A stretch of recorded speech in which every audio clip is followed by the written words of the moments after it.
Olá, queridos devs, tudo bem com vocês? Aqui Nando Marchetti, dando continuidade à aula de SQL, bancos de dados para desenvolvedores. Hoje a nossa aula está imperdível. Eu trouxe para vocês 21 dicas de performance para melhorar as suas consultas, né? E o tempo de resposta do seu banco de dados como um todo. Então, é um assunto de extrema importância, porque performance é tempo e, como diz por aí, tempo é dinheiro, não é mesmo? Então você imagine que o seu sistema rode aí numa empresa com dezenas, centenas talvez de funcionários, e se cada um em média precisar esperar, por exemplo, 6 minutos a mais por hora, né? A cada hora ele passa 6 minutos de forma desnecessária esperando o sistema demorar para apresentar um resultado, mudar de uma tela, realizar uma operação, exibir um relatório. Então são 10% da hora que isso representa, ou no final do mês 10% da folha de pagamento que está sendo destinada aí para que os colaboradores não possam fazer simplesmente nada, estejam impedidos de agir por por um sistema lento. É claro que sempre vai haver um tempo de resposta, né? Mas eu estou falando aí de 6 minutos a mais do que seria o ideal, o necessário, né? E eu tenho certeza que em muitas empresas esse número de 6 minutos está até modesto, né? Talvez tenha lugar que a cada hora o usuário, o cliente ou o colaborador tenha que esperar aí 20 minutos de processamento de algum tipo de operação se concretizar, tá certo?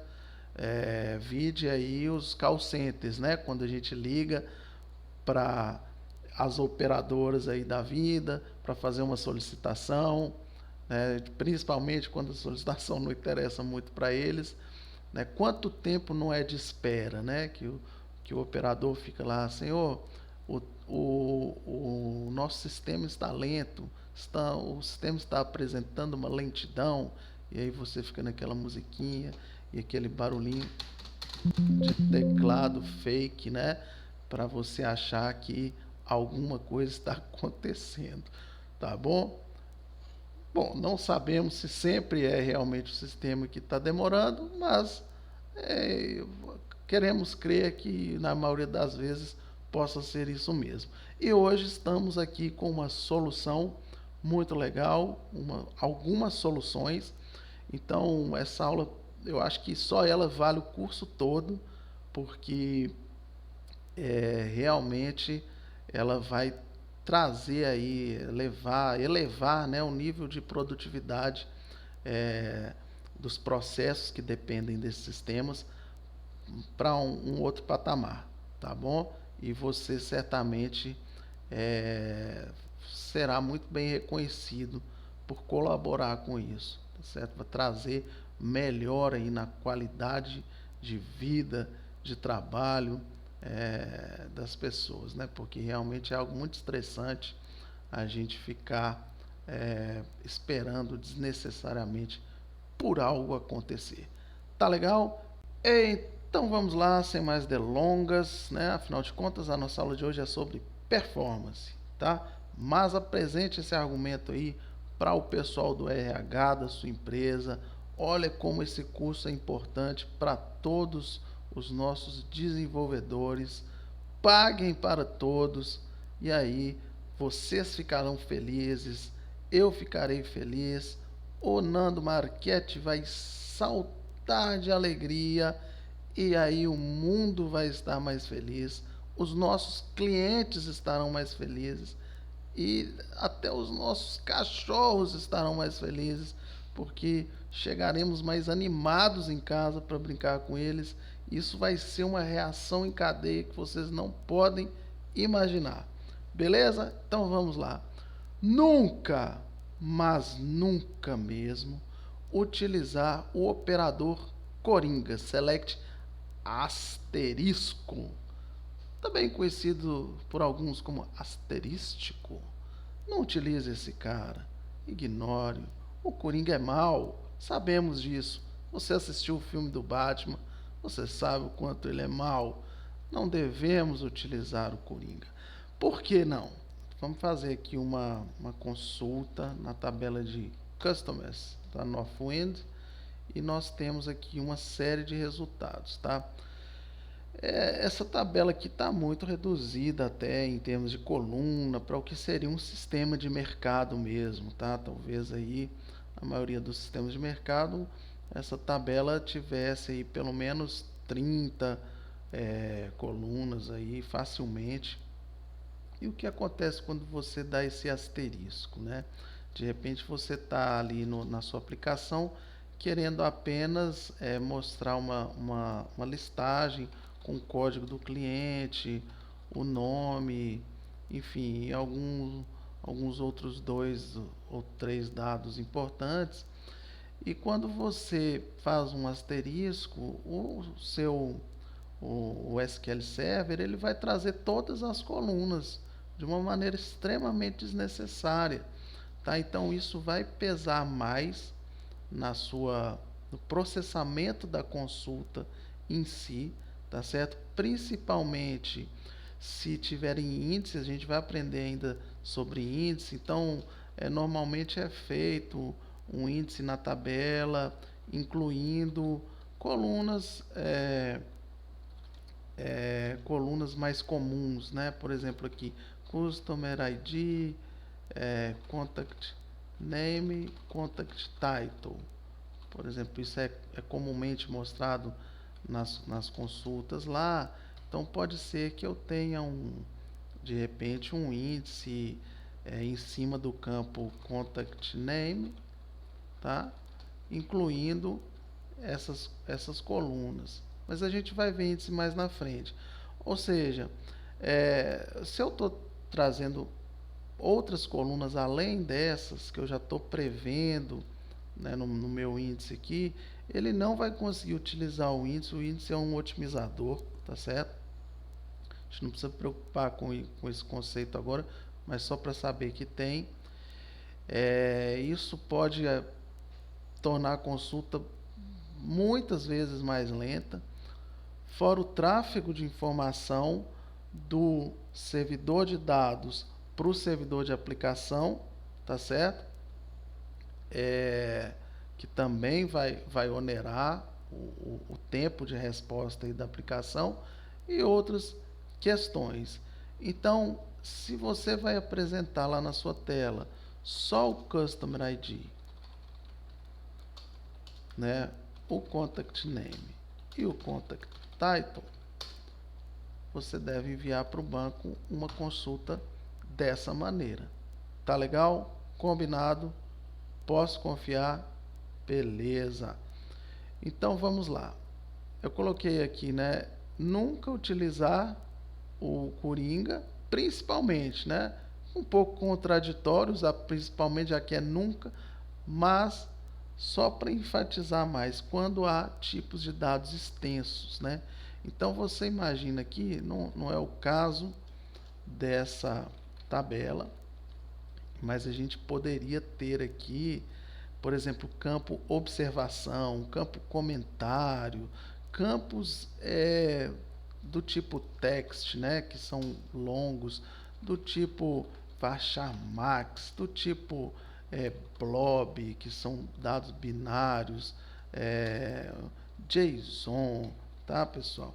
Então, imagina aí a renca de informação que a gente estaria trazendo desnecessariamente utilizando o caractere Coringa. Então, eu coloquei principalmente aqui só para a gente saber os casos mais sérios ainda, né? Se você já trabalha numa aplicação e ela tem select asterisco, a gente já identificar onde que são os principais pontos que a gente deve começar a adequar, a trabalhar. São as tabelas que tem colunas com tipos de dados extensos e que tem joins e consultas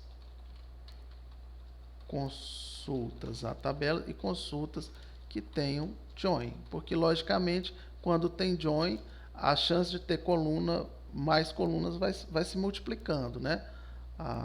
O numerário de colunas vai se multiplicando a cada tabela que a gente vai juntando no nosso result set aí, no nosso conjunto de resultados. Tá, beleza?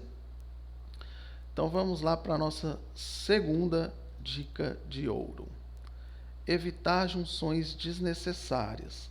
Então, como que a gente pode fazer isso, né?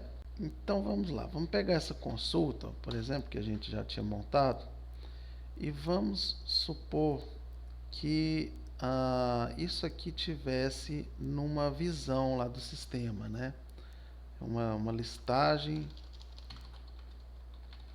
de produtos, ok? E a gente tivesse todos esses dados aqui. De repente, pode ser, na maioria das vezes, é interessante que na listagem geral você coloque menos informações, né? Então você coloca lá, por exemplo, o nome da categoria, o nome do produto e o valor de venda do produto. E a gente teria um botãozinho de detalhes lá na sua aplicação.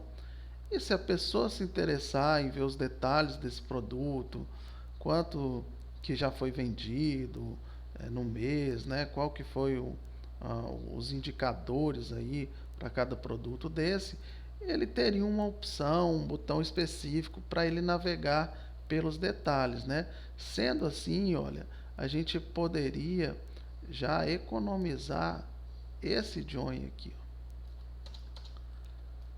Certo? Então procurar utilizar mais na aplicação informações concisas nas listagens, em listagens gerais, vamos dizer assim, e informações detalhadas sob demanda, né? A gente consegue então reduzir com certeza o número de joins aí, de junções nas nossas consultas iniciais, tá certo? Terceira dica: evitar o uso de funções no Eri, né? Irá ocasionar index scan, tá certo? O que é isso? Index scan é de comer, é de beber, é de chutar. É de chutar, pessoal, é muito ruim. Vamos aqui, vamos mostrar na prática como isso acontece. Aqui no nosso curso, eu criei essa tabelinha cliente big. Aqui no cliente, tá usando aí o Coringa. Pessoal, eu tô aqui no tempo de desenvolvimento, né? Não estou fazendo isso dentro de uma aplicação, tal. Então, mas mesmo assim, a gente tem que tomar certos cuidados, sabe? Porque às vezes a gente está em um banco que é compartilhado, às vezes tem até aplicação em produção no mesmo servidor que o banco de desenvolvimento, né? Então, procura usar um limitador aqui, mesmo que você utilize o asterisco, né? Eu sei que filtrar campo aqui fica um pouquinho assim inviável, né? A gente está fazendo um tanto de consulta, o asterisco ele é o que vai vir na mente mesmo, mas pelo menos um top 100, alguma coisa nesse sentido para você. Às vezes tem uma tabela aí com 500 mil registros e já pesa aí o seu banco uma consulta sem nenhum tipo de limitação, né? Ou colocar um ERI aqui, né? Algum tipo de filtro. Se você já conhece a estrutura da tabela, os dados estão lá dentro, você já consegue filtrar, limitar mais os seus resultados, tá? Então, ó, eu coloquei aqui uma tabela de clientes e vamos filtrar, ó, tem um campo, ela tem bastante registro,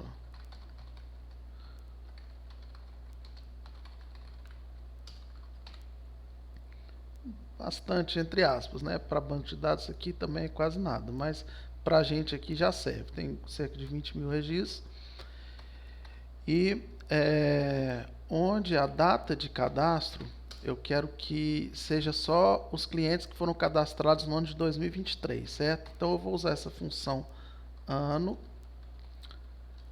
que ela retorna o ano de uma dada data igual a 2023, tá certo?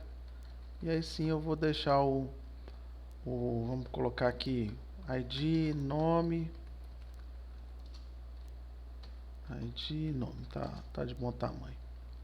Aí a data de cadastro, própria data de cadastro. Certo, pessoal, não é recomendável isso aqui, principalmente quando você tem algum índice no data de cadastro, tá? O que eu vou antecipar um pouquinho aqui o conceito de índice, mas a gente vai ter uma aula que a gente vai se aprofundar nisso aí, tá certo? O que é um índice? O índice é a mesma coisa do índice no seu livro lá. Você tem um determinado livro e esse livro ele tem aqui no iniciozinho o índice dele. Você pode criar índices por qualquer coluna ou até por mais de uma coluna. E aí quando você mandar, por exemplo, nessa query aí, ele procurar tudo que tenha uma determinada data, ele não precisaria folhear o seu livro inteiro, que é isso que o motor de pesquisa do seu banco faz. Ele começa a folhear, só que ele é rapidaço, né? Então, ele consegue folhear esses 20 mil registros em menos de um segundo. Identificar tudo que tenha o ano de 2023. Só que se você tem aqui um índice, né, dizendo assim, olha, 1/1 de 2023 começa lá na página 15. Aí vai 2/1 de 2023 até 31 de dezembro de 2023 termina lá na página 49. Fica mais rápido ainda para ele, porque ele sabe, olha, eu tenho que listar tudo que está entre a página 15 e a página 49. Ou no máximo eu vou ter que olhar só essas páginas 15 para ver onde começa e a página 49 onde termina, e o resto é a página inteira. Então o índice ele faz isso aí, tá? Ele organiza os seus dados por uma dada coluna e ele já inclui ali as colunas. Por exemplo, eu poderia ter um índice aqui pela coluna data de cadastro, que inclui o nome e o ID por padrão, né? Porque o ID é a chave primária, não precisaria incluir no meu índice. E aí ele poderia ser utilizado para uma consulta sim, mas nesse caso, como eu estou usando função, ele não utilizaria o índice, ele teria que ir folheando página por página, porque ele vai ter que pegar cada data e aplicar a função para ver o resultado dessa função e comparar com o seu parâmetro. Então vamos ver isso aqui na prática. Ó. A gente tem aqui a opção de mostrar o plano de execução dessa query. Ó, e a gente vê o que ele está fazendo. Ó. Ele está fazendo um índice scan, tá bom? Então ele está lendo página por página, ele está desprezando o índice que a gente tem nessa tabela aqui. Qual seria a melhor opção, então, nesse caso? Seria a gente fazer usar o between, o operador between, tá? Cadastro between, a data inicial e a data final, tá? O formato de data aqui no SQL vai ser, pelo menos quando você está passando o parâmetro assim, vai ser dessa forma, tá? Na hora de exibir, ele vai... Você pode exibir até em formatos diferentes. Depois a gente vai ver isso aí também.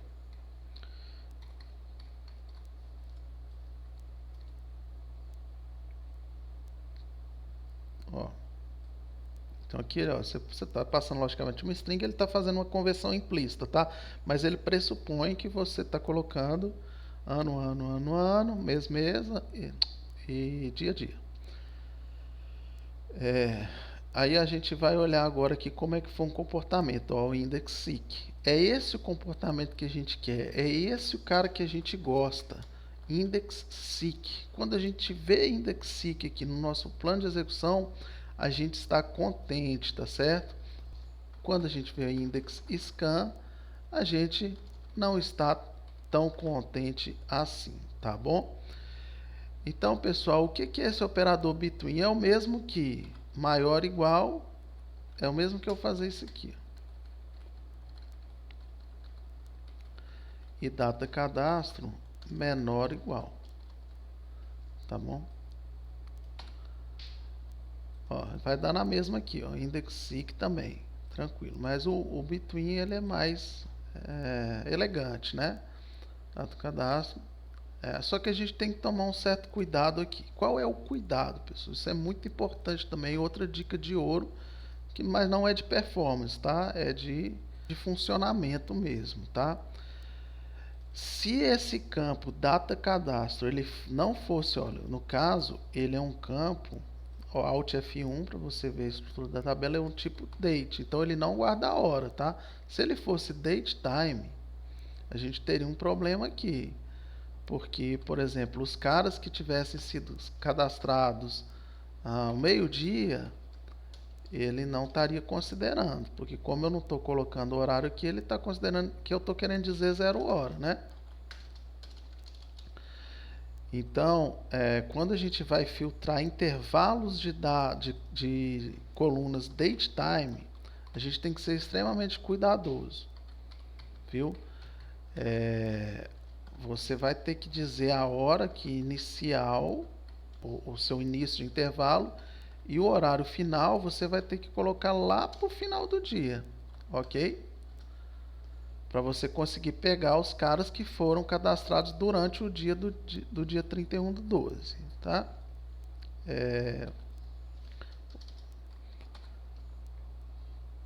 Ou você faria isso aqui, né?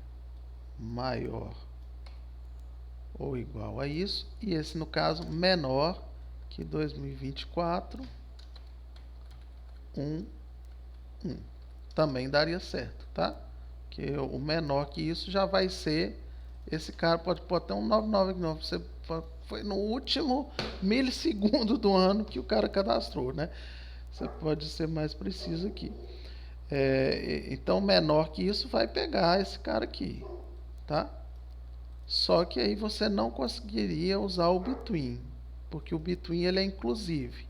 Então aí ele já ia incluir o cara que foi cadastrado lá no primeiro milissegundo do ano. E no caso, se for date, pior ainda, que aí ele ia pegar, né, no nosso caso aqui é date, então ele ia pegar todo mundo que foi cadastrado no dia 1º de 24. E aí não seria a informação que a gente quer, né? A gente quer somente os caras que foram cadastrados em 2023. Beleza? Então, ressalvas feitas. Procure não utilizar a função, né? Quando mais poderia ter o caso de usar a função? Por exemplo, eu estou filtrando pela inicial do nome. Select ID nome from. Estou com o bicho aqui ligado. From cliente big. Pessoal, na aula aqui meu teclado fica meio torto, por isso que eu digito que nem um Neandertal aqui, fica apagando, mas levem aí. Where nome like certo? Então, eu tenho lá eu criei de antemão um índice, tá? Também pela coluna, vamos ver ele aqui, ó, pela coluna de nome, ok? Então aqui ele vai utilizar esse meu índice. Então ele está fazendo o índice seek, que é o cara legal. Mas se a gente utilizar a função aqui, a gente poderia utilizar essa função left, né, para pegar só a primeira letra do nome e comparar com a letra A, né? Olha, ele já não conseguiria fazer esse seek, ok?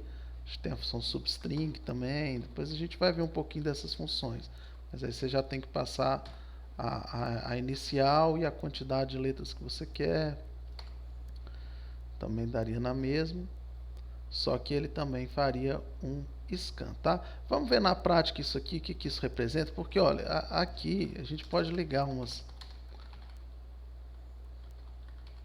funções de estatística aqui, eu quero ver quantos IOs ele está fazendo, quanto tempo.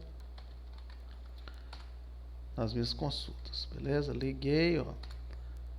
Ele vai dizer aqui, é muito rápido, né? A tabela é pequena, mas a gente vê, olha, ele fez 75 leituras lógicas. Nesse caso aqui, olha, já caiu para 30, né? Então, a metade. Vamos ver o que isso representa em tempo. É lógico que quanto maiores forem as tabelas, quanto mais usuários estiverem acessando simultaneamente, mais ganho você vai ter por seguir essas dicas aqui. Mas não duvidem, pessoal. A tendência é que com o passar do tempo os seus sistemas passem a ter gargalos aí de performance, às vezes até muito sérios.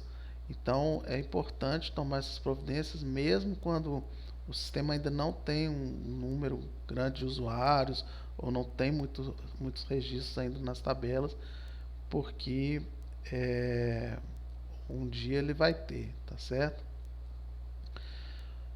Vamos fazer um teste aqui, ó,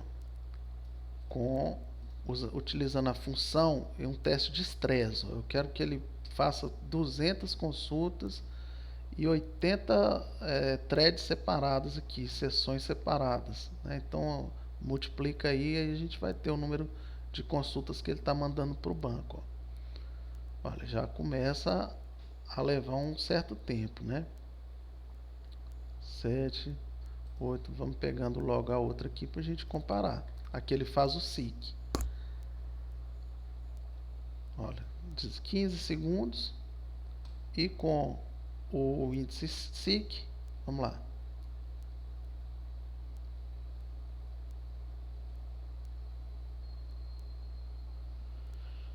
Quase a metade, né? Quase a metade do tempo. Então aqui é um ganho bem expressivo, tá? Da mesma forma, vamos lá, utilizando o índice, agora o mais rápido primeiro, ó, 3 segundos, e utilizando função no R, que é a nossa diquinha do que a gente quer evitar, né?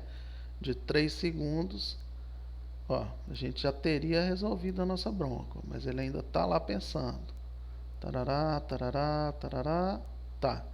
10 segundos, 3 vezes mais, não é? Então, pessoal, diquinha valiosa, anotem aí. E vamos para a próxima. Configurar o Entity Framework para mapear propriedades string para o tipo varchar. Pessoal, a gente pode melhorar isso aqui, sabe? Vamos mudar isso ao vivo aqui. Garantir que os tipos mapeados no Entity Framework ou outro ORM sejam os mesmos existentes no banco de dados, mapeados no RP outro ORM para as colunas sejam os mesmos existentes no banco de dados. Shazam aí, já atualizei o documento. O que isso quer dizer, pessoal? É bem simples. O Entity Framework, ele por default vai mapear toda a propriedade string como sendo nvarchar, ok? Então, se você tem aí por algum motivo seu banco de dados, né, a sua aplicação na abordagem database first, né, ou seja, o banco já existia quando a aplicação foi desenvolvida, o código-fonte foi escrito ou evoluído, é muito provável que lá no seu banco os campos de tipo texto, como cliente.nome, por exemplo, ele seja do tipo varchar. E se você não fizer nada, deixar o Entity Framework como ele nasceu, né, como ele é por padrão, ele vai acreditar que lá no seu banco é um nvarchar. E qual o problema disso? Quando ele for enviar algum tipo de consulta, por exemplo, select de nome from cliente where nome igual aí um parâmetro, né, ou like um parâmetro aqui qualquer, ele vai enviar isso aqui como sendo um nvarchar, esse parâmetro, né? Ele vai mandar algo dessa forma aqui, conteúdo. E o SQL vai ter uma trabalheira sem fim aqui. Para cada registro, ele vai ter que pegar o nome que está em varchar, vai ter que converter para nvarchar e depois comparação, vai fazer uma comparação com o parâmetro. Por que que ele não faz o contrário, pessoal? E por que que o Entity Framework usa o tipo nvarchar? O nvarchar é o varchar Unicode, tá? Então ele suporta mais tipos de caracteres. Então, com a questão dele ser mais compatível com todo tipo de char7 que pode ser utilizado mundo afora, por padrão ele utiliza esse tipo aqui, mas ele obviamente é até maior, né? Ele ocupa mais espaço, o varchar ocupa 1 byte por caractere e o nvarchar já vai ocupar 2, ok? O varchar é mais performático, obviamente, né? Porque ele é menor. E aqui, então ele faz essa conversão exatamente por esse motivo. Ele não, por que que ele não faz o contrário? Ele pega o parâmetro aqui e converte para varchar, né? E aí ele não precisa linha a linha ficar fazendo nenhuma conversão, porque o varchar é mais restritivo. Então não tem como eu converter do nvarchar para o varchar, garantindo que não vai ter nenhuma perda de informação, tá? Então essa conversão ela pode ser feita do varchar para o nvarchar, né? O varchar cabe dentro do nvarchar, vamos dizer assim, mas não o contrário, né? O nvarchar ele não cabe dentro do varchar, por isso essa conversão ela não pode ser feita. Então a única forma dele fazer é ir linha a linha na tabela, converter para varchar esse nome e comparar com o parâmetro, tá? Isso aí obviamente perde muita performance, principalmente se tiver índice. Ele não vai conseguir utilizar o index-seek e vai ter que fazer um index-scan. Então, pessoal, para exemplificar, eu fiz aqui uma aplicaçãozinha, certo? Simples, só para a gente testar esse conceito aqui, uma aplicação console mesmo, em que ele vai fazer uma consulta pelo Entity Framework, lá na tabela cliente, por todos os clientes cujo nome começam por uma dada variável aqui pescada do usuário, tá? E vai retornar os campos ID e nome. E depois vai imprimir aqui, vai fazer uma iteração e imprimir cada registro na tela para a gente.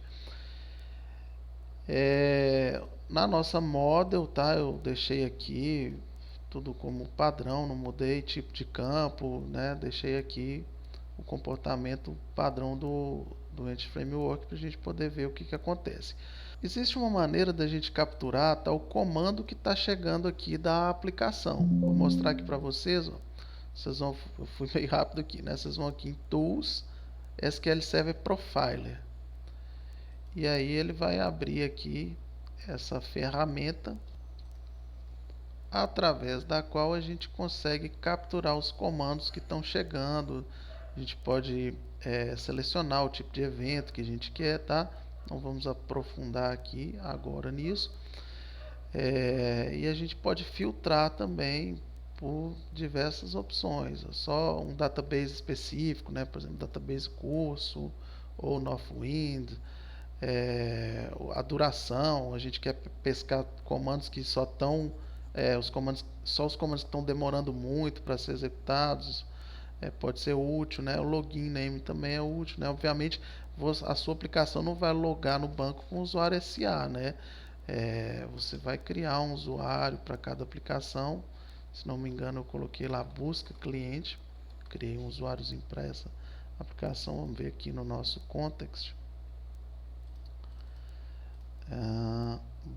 User busca cliente e a gente vai capturar só o que vier dessa aplicação, tá certo?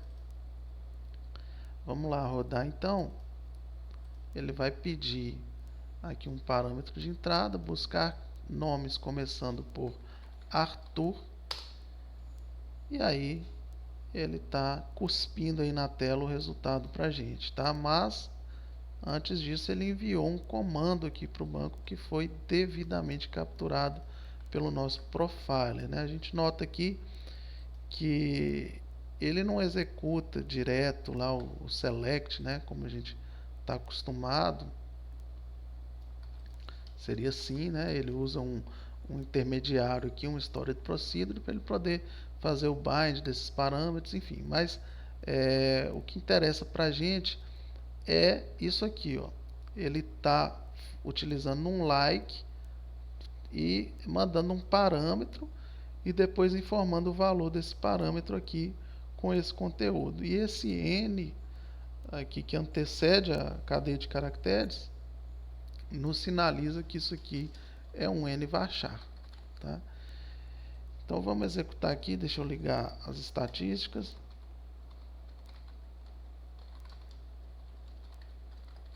Ligar aqui o plano de execução e a gente vai ver, ó, que ele fez 68 leituras lógicas e não aproveitou o nosso índice, né? A gente lembra que tem um índice lá nessa tabela, na coluna nome, ó, e ele não conseguiu utilizar o nosso índice porque ele está percorrendo toda a tabela para aplicar uma conversão implícita aí de varchar para nvarchar. Vamos ver se até a gente consegue. Ele nos diz isso aqui em algum lugar, ó. Converte, tá vendo aqui? Se eu baixar o mouse, ele vai sair aqui, mas ó, no predicate ali, converte implicit, ele está fazendo uma conversão explícita e está gerando esse index scan.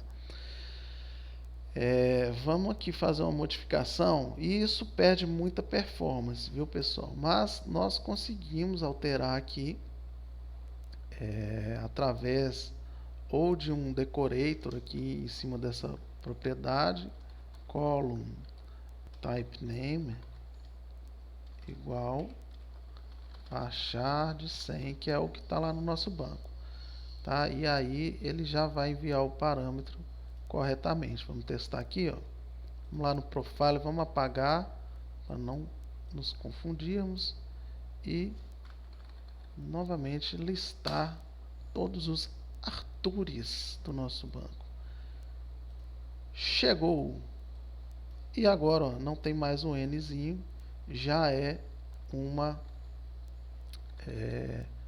considerado um varchar aqui pelo SQL. Ah, Nando, você está brincando, né? Por causa de uma letrinha aqui vai ter diferença de performance. Eu não acredito nisso, não. Então vamos lá. Vamos chamar o nosso estressador de consultas aqui. A gente vai ver o que acontece, né? Primeiro aqui com a consulta. Vamos ver primeiro aqui como é que foi o plano de execução. Então, ó, index seek. Tá vendo? Então a gente já vê que o plano de execução foi outro, né? Leituras lógicas de 68 passou para 2. Vamos ver o que isso representa em termos de tempo. Aqui, ó, consulta rápida, primeiro, utilizando nosso índice com index seek. 1 segundo. 1 segundo. Beleza, 1 segundo. E agora a consulta que ele está fazendo a conversão implícita lá, ó. Então, senhor, o sistema está apresentando uma lentidão, senhor. É isso aí, pessoal. 10 vezes mais, né? Impressionante, não é? Então, guarde essa dicasinha de ouro. Garanta aí que o seu ORM, NBernate, porque acontece também isso com o NBernate, tá? Ou o Ant-Framework, ou seja, qual for. Liga o profile aí, vê como é que está chegando essa consulta, se está tendo algum tipo de conversão implícita, porque com certeza isso vai onerar aí o seu banco.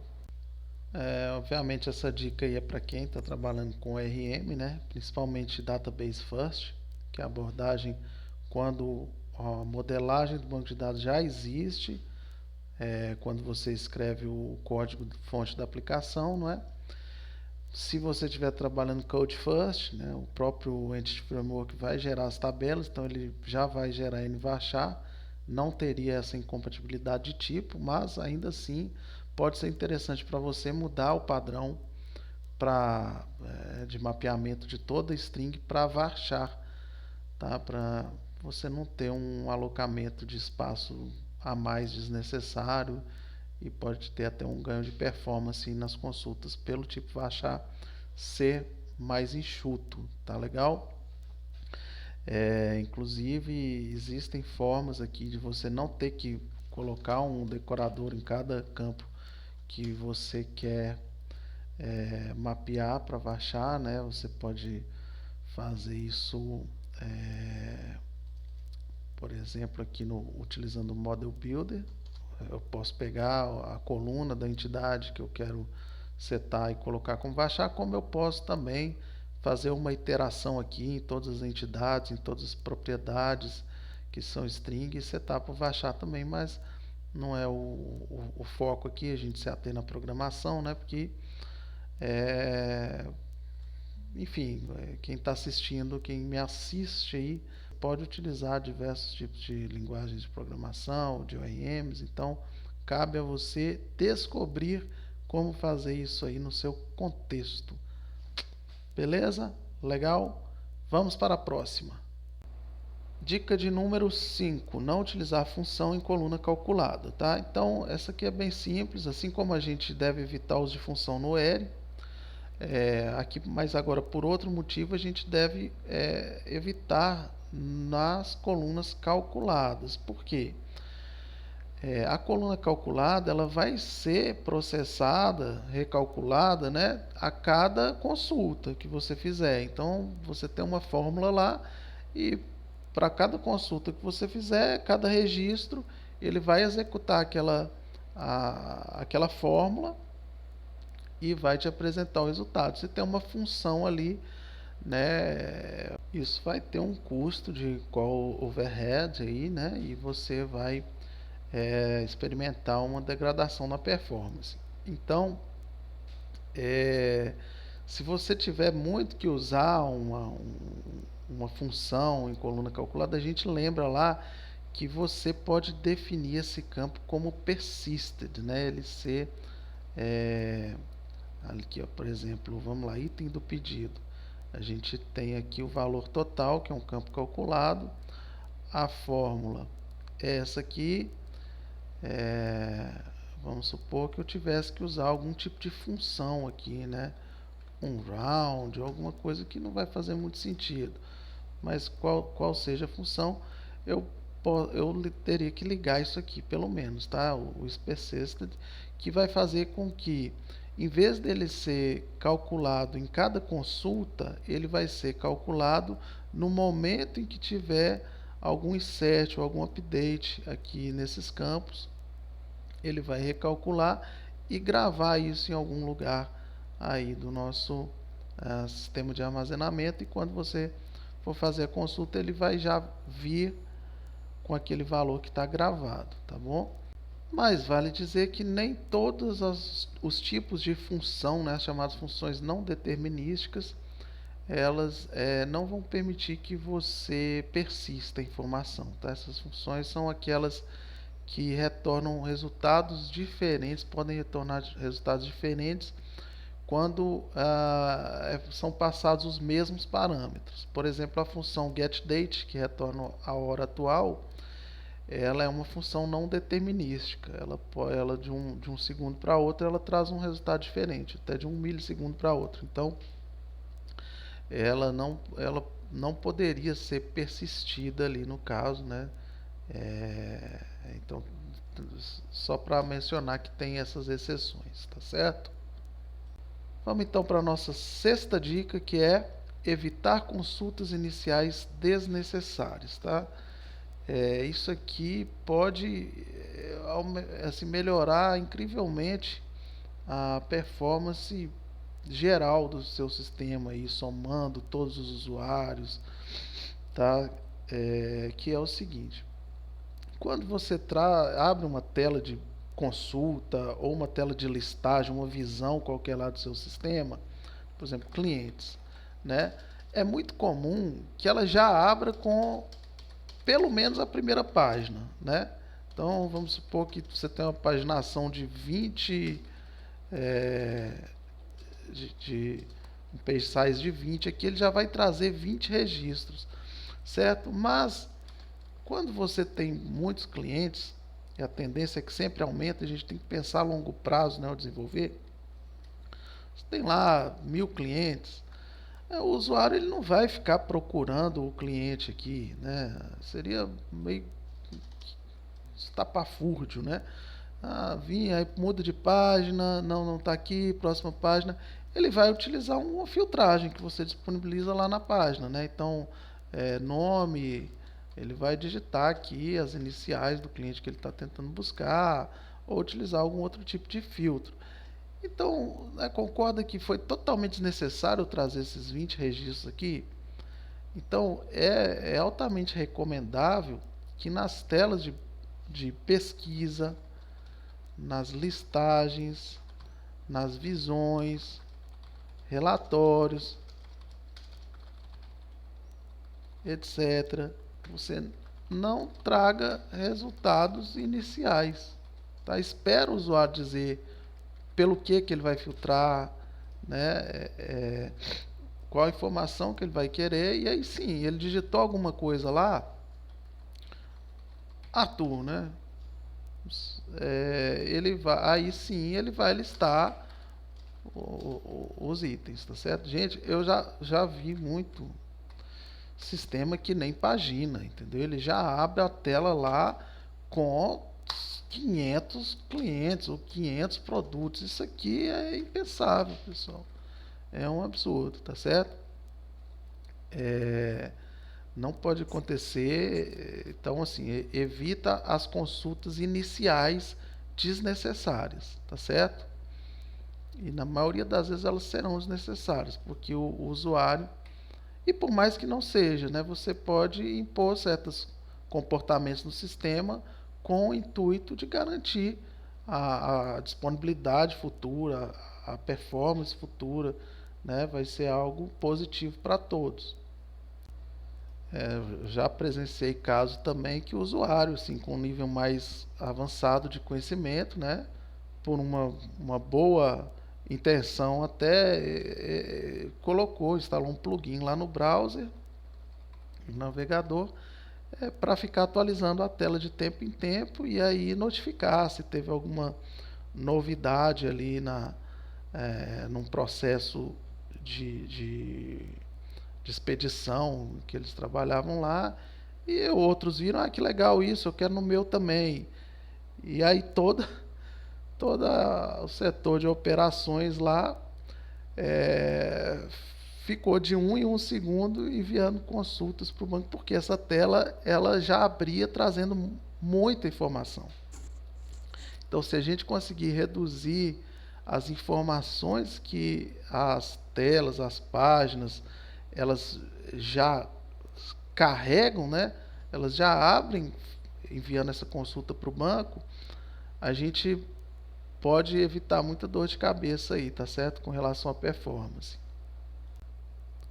Inclusive, pessoal, esse comportamento da aplicação ficar requerendo dados do banco em intervalos regulares, né? Às vezes não é nem o usuário, né, que fica programando isso. A própria aplicação ela precisa ficar checando se teve uma mudança de status, alguma coisa nesse sentido. É o chamado pooling de dados, né? E ficar fazendo esses poolings no banco não é recomendado, né? A gente deve buscar qualquer outra abordagem que substitua essa necessidade, né? Por exemplo, se o usuário está aguardando alguém aprovar algo lá e aí aparecer que foi aprovado, um sistema em que o empacotador lá, a pessoa da separação, está esperando alguém pagar e tem que ver se os pedidos foram pagos. A gente pode usar outros conceitos, como observable, né? Existem conceitos aí, algumas linguagens front-end que você se subscreve em em um observável, e aí lá na tela do cara que computou o pagamento, ele vai emitir um evento e vai chegar para o cara que subscreveu naquele evento, e aí sim ele avisa, ó, teve uma mudança no, no status desse pedido. Aí ele pode ir lá e fazer um select no banco, sem necessariamente ficar fazendo select em todos os pedidos de um em um segundo para ver se teve uma modificação, e diversos outros conceitos. Então é sempre bom a gente ter essa crítica, né? Não necessariamente conhecer todas as abordagens que a gente podia usar em casos como esse, porque pode ser um sistema desktop, pode ser um sistema web, pode ser um sistema mobile, mas saber que o pooling ele onera seu banco, e a tendência é que um ônus pequeno hoje se torne um ônus gigante amanhã. Então, para que a gente já vá buscando alternativas a isso, né? Tendo isso em mente, vai ser muito bom aí para o futuro das nossas aplicações, tá certo? E a sétima dica, sempre utilizar paginação ou lazy loading nas visões da aplicação, tá certo? Pus um parênteses aqui, no front-end não vale, vou já explicar. Isso aqui também, pessoal, é algo que faz pesar consideravelmente, consideravelmente não, absurdamente o nosso banco de dados, né? E a nossa aplicação como um todo. Então, assim, sempre que você tiver uma visão uma listagem, uma tela de pesquisa lá na sua aplicação, faça a paginação de modo que esses dados eles fiquem sendo trazidos sob demanda. Ele traga primeiro apenas uma determinada quantidade de registros, 20 registros, 50 registros, né? E aí, à medida que o usuário for solicitando, mudando para a próxima página, ele vai trazendo as próximas informações, né? Se for um sistema mobile, da mesma forma, faz o carregamento por rolagem, né? Ou por demanda, traz ali uma quantidade determinada de itens da lista, e à medida que ele for rolando, isso é muito comum, né? A gente vê nos aplicativos aí comerciais, ele vai e carrega mais uma quantidade. Até o Instagram, essas redes sociais são assim, e não é à toa, né? Então a gente deve seguir esse comportamento também. No front-end não vale. O que é isso? Existem alguns componentes no front-end que você vai trazer todo aquele. Vamos supor, o cara filtrou lá todos os contatos que começam com a letra A e trouxe aí uns 300 contatos. Ou às vezes nem filtrou, né? Já trouxe os 2.000 contatos que tem lá no banco de dados. E aí, esse componente lá de grid no front-end, de data table, enfim, ele ele já está com os dados ali, tá? Já está na sua máquina aqui, local do usuário do seu sistema mesmo, já está na máquina dele. E aí, o componente pagina isso. Ele só oculta, ele exibe 20 e oculta os outros 1.800, os outros 1.980 registros. Na hora que ele clica em Next, aí ele esconde aqueles 20, mostra do 20 ao 40 e esconde o restante. Isso não é paginar, pessoal. Isso aí é um ilusionismo barato, entendeu? Já foi feita a consulta de 2.000 registros lá no seu banco, pesou o seu banco, teve o tráfego desse dado do servidor de banco para o servidor de aplicação, o tráfego já da página renderizada do servidor de aplicação para a máquina local do seu usuário. Então o que tinha que pesar já pesou, essa paginação não está servindo para nada, tá? Só mesmo para organizar aquela informação ali para o cliente, tá?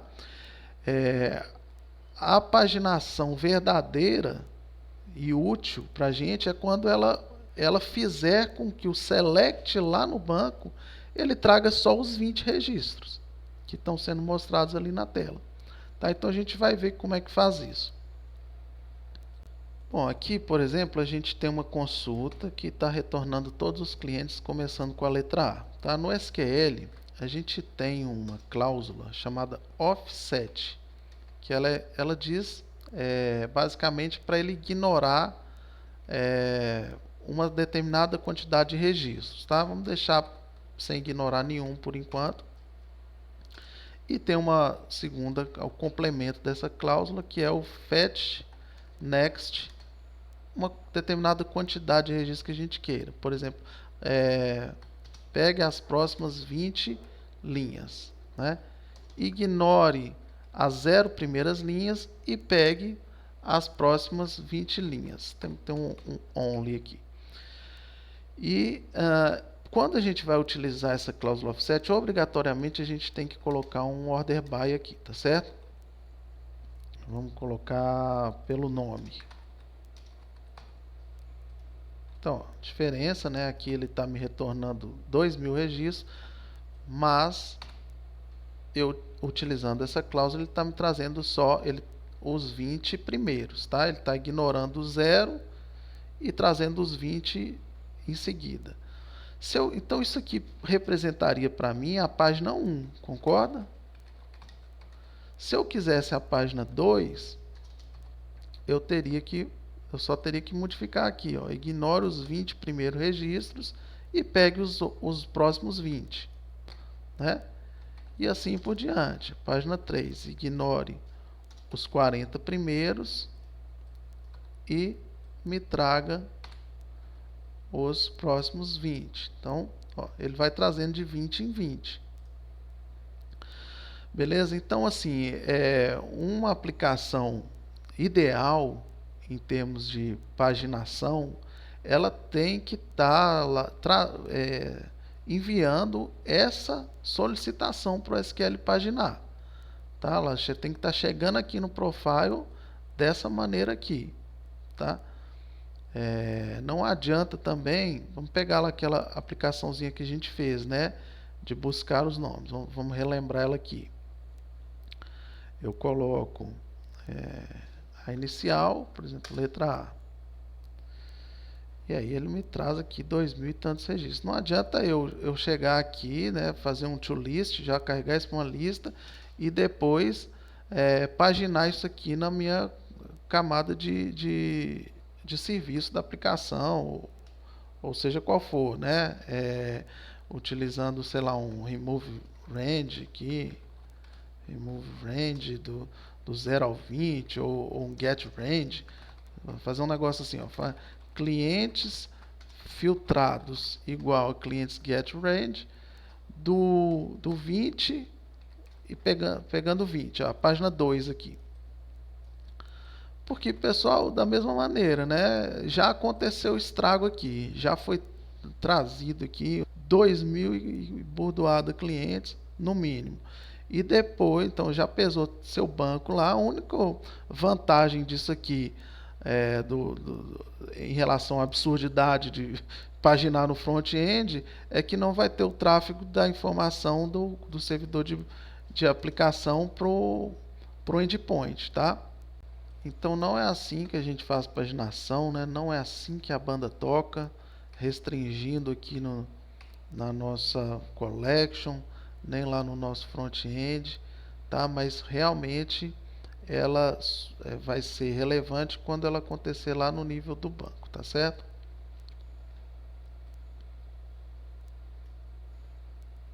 Vamos ver aqui como é que seria o ideal. Para começar, para eu saber quantas páginas tem, né? Aqui nesse caso é uma aplicação console, então não vai ter como a gente colocar os botõezinhos de página, página 1, página 2, né? E aí por diante, até a página 23, um botãozinho de next, próxima página página anterior, tá? Mas isso tudo você obviamente consegue fazer aí numa uma programação mais visual, tá? Aqui a gente vai pegar, a nossa ideia é pegar essa aplicaçãozinha aqui e fazer ele, em vez de exibir tudo de uma vez, ele exibir a página 1, aí todos os registros do 1 ao 20, depois a página 2,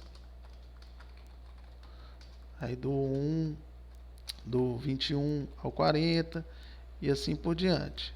21 ao 20. Como é que a gente poderia fazer aqui, por exemplo, ó? Então, aí para começar, a gente teria que contar quantos registros, né, esse filtro aqui nos traria. Então, todos os nomes começando com A dão o que aqui? 2014 registros, né? Eu preciso dessa informação para eu calcular quantas páginas no total que eu vou ter. Então, total de registros, por exemplo, context.clientes.where c.nome starts with nome cliente, beleza. Count, né? Vamos dar um count aqui. E aí ele vai me retornar isso que ele está reclamando, que o nome do cliente é anulável, né? Então vamos forçar aqui ele não ser. E aí, então, eu vou, através disso, eu vou calcular quantas páginas tem. Então, eu vou criar uma variável,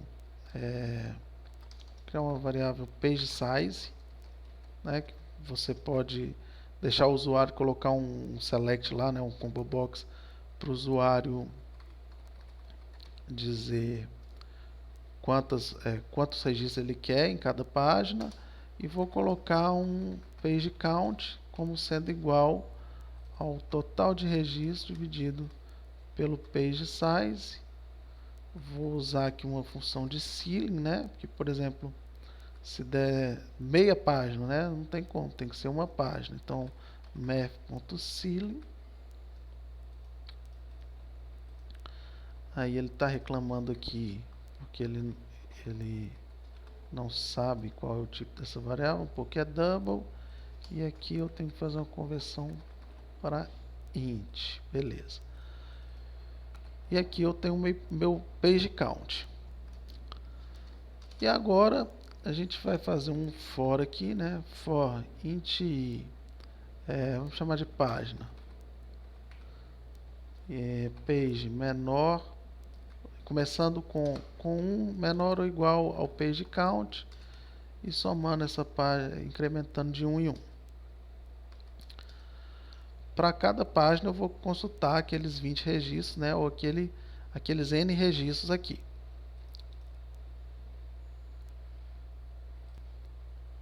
Então vou colocar aqui, var clientes igual context.client, é a mesma coisa aqui, né?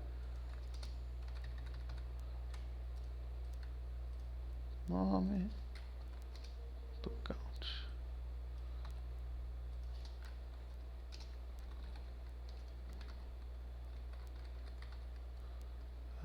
Só que aqui, em vez do count, eu ter que colocar o order by, né? A gente lembra lá, c.nome, e a gente vai colocar aqui uma palavrazinha chave skip, né? Que eu vou dizer quantos registros eu quero ignorar, tá? O equivalente ao nosso offset aqui do SQL. Skip quantos? A page que eu tô, né, a página que eu tô, vezes menos 1 vezes o page count, né? Porque na página 1 eu não quero skipar, né? Eu não quero ignorar nenhum. Então aqui tem que ficar um 0, vezes 20 vai dar 0. Na segunda página, aqui vai estar 2 menos 1, 1, vezes 20, 20. Eu vou ignorar os 20 da primeira página e assim por diante. E aqui eu vou colocar peg os page size. Page count não, pessoal.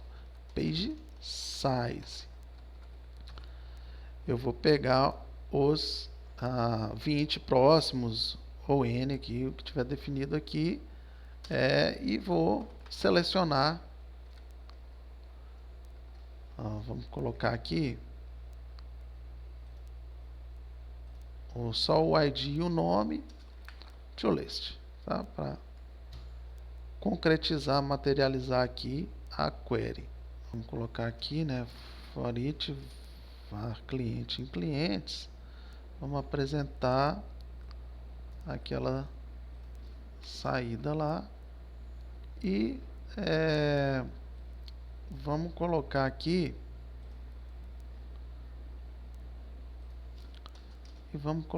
também um continua, né? E um headline aqui para ele esperar a gente apertar alguma tecla. Vamos dar uma linha, um salto de linha no começo, uma no final. E aqui no começo a gente exibe também o número da página.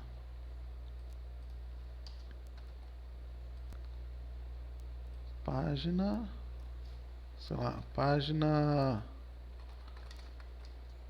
tal de tanto. Page count. Beleza. Vou tirar essas. Não precisar disso aqui não, né? No final a gente pode dizer total de registros. Aqui tá faltando.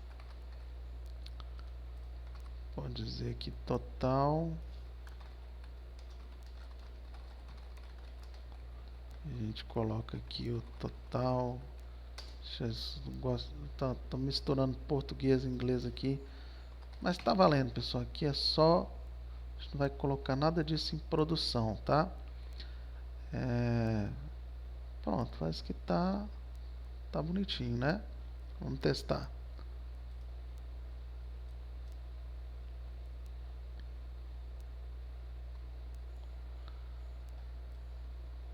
Vou começar aqui pelos Artures. Não sei porque eu cismei com o Arthur hoje. Ó. Página 1 de 3. Continua. Página 2 de 3. Página 3 de 3. Tá? Total de registro ninguém sabe. Não sei porque não saiu aqui. Vamos ver por quê. Total. Faltou. Tem marcador aqui, né? Na próxima já sai. Vamos lá para ler, começando com a letra A. 1 de 101, 2 de 101. E aí vai, ó. Obviamente, como eu disse lá na aplicação, isso vai ter os botõezinhos para navegar. Vamos colocar a página sendo de 50. Ó.